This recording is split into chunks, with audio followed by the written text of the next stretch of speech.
고린도 교회 신도들은 두 부류가 있다라고 했습니다. 하나는 열광주의자들이고 다른 하나는 금욕주의자들입니다.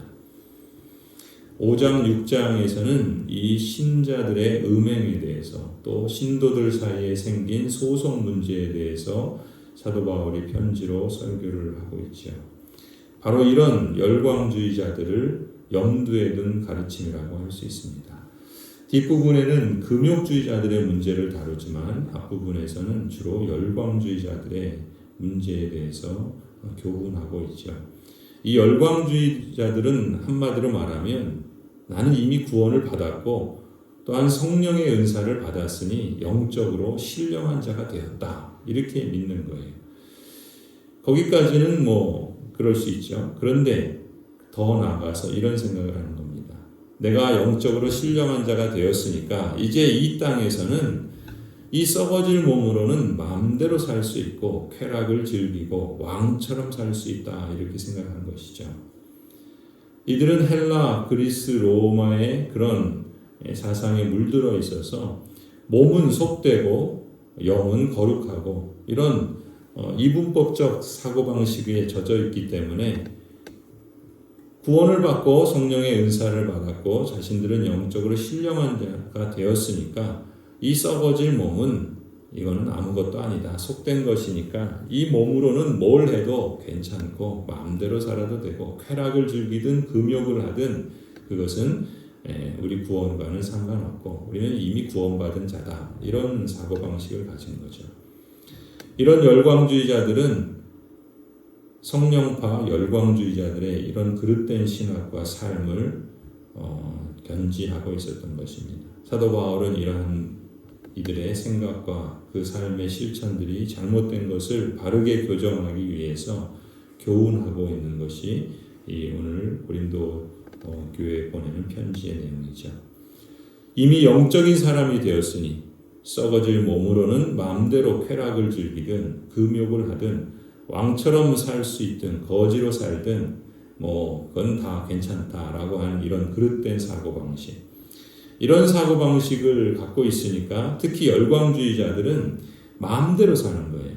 당시 고린도시의 그런 문란한 또 세속적인 그리고 이분법적인 삶의 모습들을 그대로 답습하고 있었던 것이죠. 신부는 하나님 나라의 그러한 영적 신령한 사람이 되었다라고 생각하고 있지만 그 삶은 전에나 지금이나 달라진 게 없었던 것이죠. 그래서 5장 1절에 보았던 것처럼 교인들 중에 자기 아버지의 아내를 데리고 사는 이런 일까지도 발생했던 것입니다. 근데 더 문제는 그것에 대해서 교회가 아무런 말도 하지 않고 또 아무런 조치도 하지 않고 오히려 그걸 두둔하고 또 함께 그 일을 행하고 있었던 것이죠. 이런 일은 당시에 성적으로 개방되고 문란했던 이 고린도시의 불신자들 사이에서도 전례가 없었던 일이라고 사도 바울은 말하고 있죠. 그런데 그런 일이 신자들 중에 있었다. 참으로 이 일에 대해서 교훈했던 것입니다. 또 오늘 6장에서는 이 교인들 사이에 분쟁이 일어났는데 무슨 파다 이런 분쟁이 있었죠.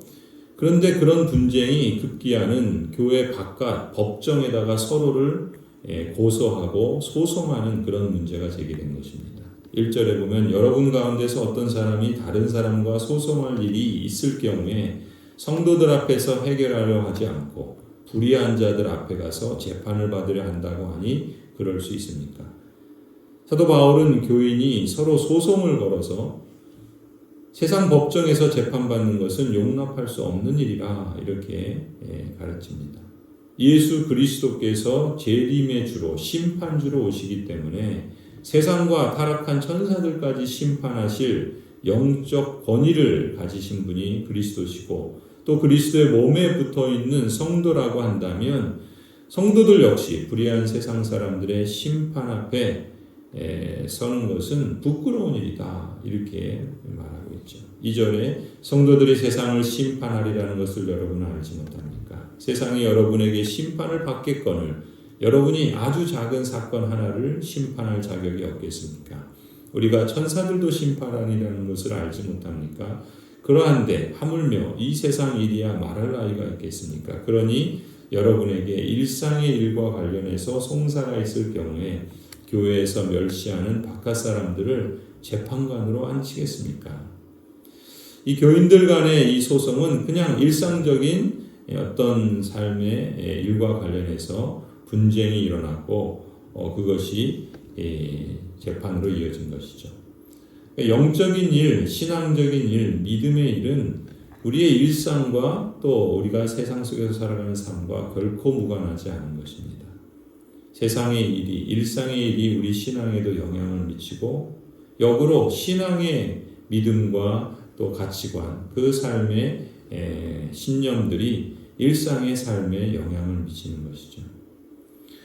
이런 점에서 교인들 간의 소송을 제기한 일이 고린도 교회 신도들 사이에 있었다라는 것은 사도 바울이 볼 때 두 가지 점에서 교회와 신자들이 실패한 모습을 드러내고 있다라고 책망을 합니다.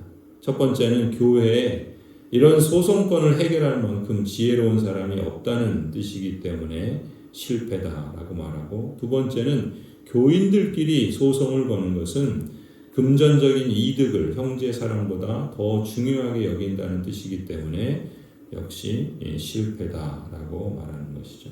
5절에 말합니다. 나는 여러분을 부끄럽게 하려고 이 말을 합니다.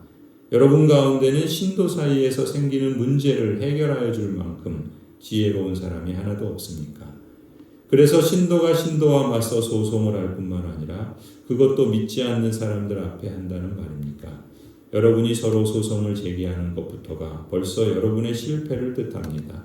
왜 차라리 불의를 당해주지 못합니까? 왜 차라리 속아주지 못합니까?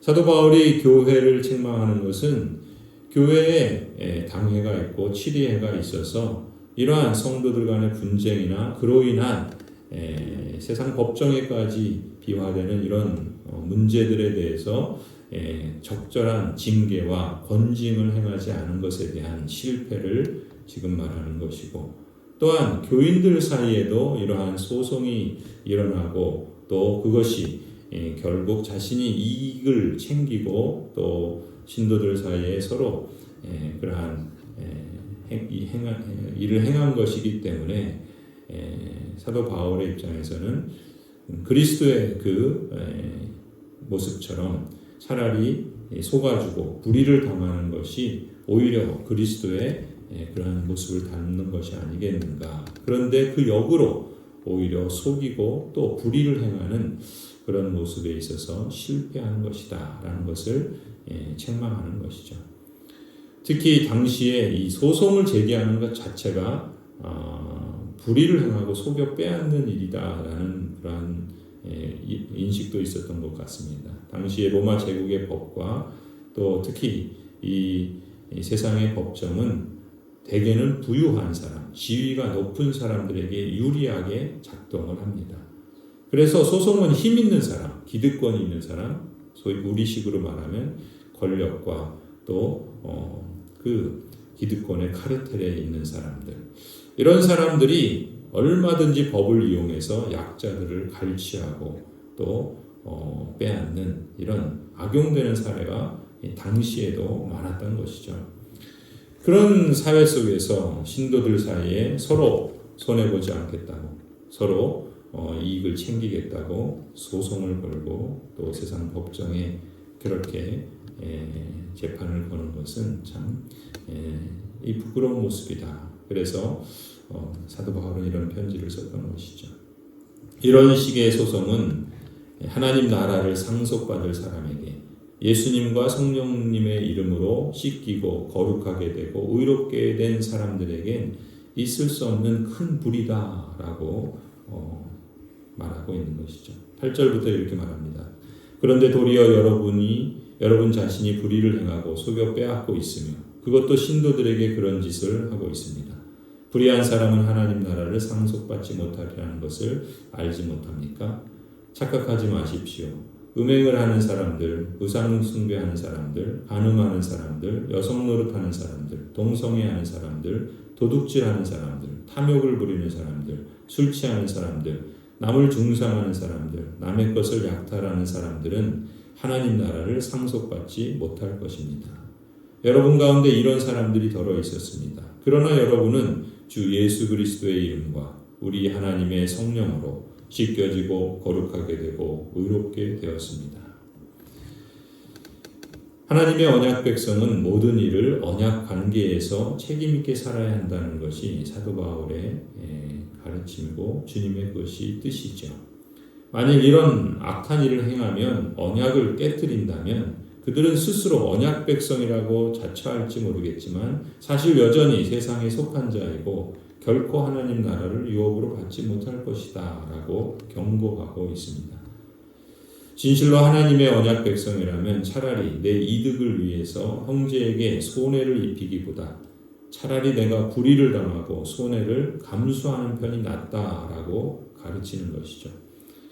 어찌 보면 이것이 하나님 나라의 가치다. 이 세상의 가치관과는 다른 그런 모습인 것이죠. 그것이 형제와 화해하고 교회의 일치를 이루고 세상에 덕을 세우는 길이다. 이 땅을 밟고 살아가지만 다르게 사는 길을 택한다라고 권면하고 있습니다. 우리가 5장 6장에서 보는 것처럼 이 고린도시가 성적으로 문란해서 그 문화와 습성에 젖어 살던 사람들이 예수님을 믿고 신자가 되었지만 그런 구습, 그런 행태를 끊지 못하고 계속하고 있었던 것. 게다가 잘못된 신지식 그리고 신앙에 대한 그릇된 이분법적 이해 이런 것들이 더욱더 그들의 삶을 빗나가게 했던 것이죠. 이런 세상의 사고방식과 풍조 이러한 시대 정신은 대개 진리의 힘보다 더 강하게 일상생활에 영향을 끼칠 수 있었던 것입니다. 그런 점에서 구원을 받고 예수 그리스도를 믿는다는 것은 내 영혼이 천국에 간다는 것이 전부가 아닙니다. 이 땅에서 천국 시민으로 하나님의 통치 아래 살면서 하나님의 형상으로 새 사람을 입은 것, 곧 이 땅에서 그 나라에 걸맞는 삶과 진리의 옷을 새롭게 입는 것을 외면할 수 없는 것이죠. 거룩을 위한 여정, 이것이 우리 신앙의 가장 위대한 목표이고 중요한 실천이어야 하는 것입니다. 이 목표는 한 번에 되는 것이 아니라 매일매일의 일상에서 하나님의 말씀, 성경 진리를 배우는 것으로부터 해서 또 그 진리를 표준으로 삼고 우리의 삶에 이어지고 그것이 습관이 되기까지 잘 가다듬고 반복해서 실천해서 내 몸에 배도록 하기까지 계속하는 것으로 이어져야 하겠지요. 이것이 신앙생활이 생활신앙이 되도록 우리가 더욱 힘써야 하는 부분이라고 믿습니다. 참으로 하나님 나라에 속한 시민답게 우리 모든 성도들이, 우리 모든 직분자들이 이 세상에서 살고 있지만 다른 가치와 다른 기준과 다른 목표를 갖고 살고 있다는 것을 우리가 우리의 삶으로 살아내며 또한 열매 맺기를 소원합니다.